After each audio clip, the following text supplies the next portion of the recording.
कहते हैं कुछ यात्राएं केवल शरीर से नहीं आत्मा से भी होती हैं। यह कहानी भी एक ऐसी ही यात्रा की है, एक ऐसी सवारी जो शाही घोड़ों पर नहीं, एक साधारण गधे की पीठ पर शुरू हुई थी। लोग कहते हैं कि उस दिन यरूशलेम की गलियां कुछ अलग महसूस हो रही थीं। हवा में एक हलचल थी, दिलों में एक उम्मीद थी और समय जैसे खुद थम गया था। शहर के बाहर एक गांव में प्रभु यीशु अपने चेलों के साथ खड़े थे। उन्होंने 2 चेलों को धीरे से पास बुलाया और कहा, उस गांव में जाओ जो तुम्हारे सामने है। जैसे ही तुम वहां पहुंचोगे, तुम्हें एक गद्दी बंधी मिलेगी और उसके साथ एक गधा। उन्हें खोलकर मेरे पास लाओ। उनके शब्दों में न कोई हड़बड़ी थी, न कोई घबराहट, बस शांति और एक गहरा विश्वास। चेलों ने वही किया जो प्रभु ने कहा। और जब कोई उनसे पूछ बैठा, तुम ये जानवर क्यों ले जा रहे हो, तो उन्होंने बस इतना ही कहा, प्रभु को इसकी जरूरत है। किसी ने कुछ नहीं कहा, शायद इसीलिए कि आत्मा जानती है कि सत्य कहाँ है। यरूशलेम की ओर बढ़ते उस साधारण गधे पर बैठा व्यक्ति दरअसल एक राजा था, लेकिन वो ताज के लिए नहीं, बलिदान के लिए आया था। लोग दौड़ पड़े, अपने कपड़े जमीन पर बिछा दिए, खजूर की डालियां लहराईं और फिर गूंजने लगी वो पुकारें, होशाना,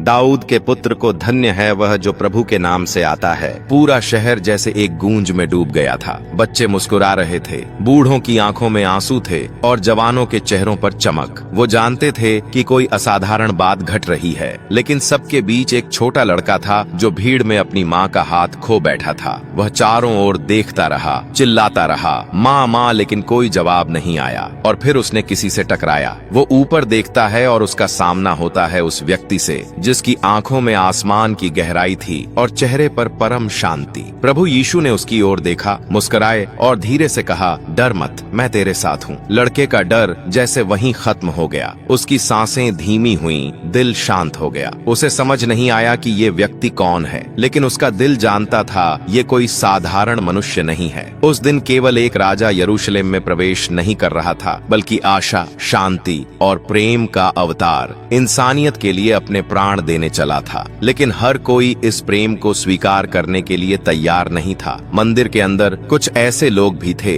जो प्रभु के नाम से डरते थे, जो सत्य से आंख चुराना चाहते थे। उन्होंने देखा कि ये व्यक्ति लोगों का दिल जीत रहा है और उन्होंने षड्यंत्र रचने शुरू कर दिए। उनके मन में सवाल नहीं, द्वेष था, वो सत्य नहीं, सत्ता चाहते थे। यीशु मंदिर पहुंचे और वहां उन्होंने देखा कि कैसे परमेश्वर के घर को एक बाजार में बदल दिया गया है। वो गुस्से में भर उठे, लेकिन वो गुस्सा पवित्र था। उन्होंने कहा, मेरा घर प्रार्थना का घर कहलाएगा, लेकिन तुमने इसे डाकुओं की गुफा बना दिया है। लोगों को पहली बार किसी ने सच्चाई का आईना दिखाया था, निडर होकर, स्पष्टता से। उधर वो लड़का अब अपनी माँ को ढूंढ चुका था। उसने माँ से कहा, माँ, मैंने मसीहा को देखा। उसने कहा कि वो मेरे साथ है। माँ की आंखों से आंसू बह निकले। शायद वो जानती थी वो कौन था। शायद वो समझ रही थी कि ये कोई साधारण दिन नहीं था। पाम संडे केवल एक उत्सव नहीं था, वो शुरुआत थी एक दुखद यात्रा की, एक ऐसी यात्रा जो क्रूज तक पहुंची। वो भीड़ जो आज होशाना पुकार रही थी, वही कुछ दिनों बाद उसे क्रूज पर चढ़ाओ कहेगी। लेकिन फिर भी यीशु ने हार नहीं मानी, क्योंकि वह जानता था कि उसका उद्देश्य इससे कहीं बड़ा है। पाम संडे वो दिन है जब सच्चाई यरूशलेम में गधे पर बैठकर दाखिल हुई। वो दिन है जब प्रेम ने लोगों के दिलों को छुआ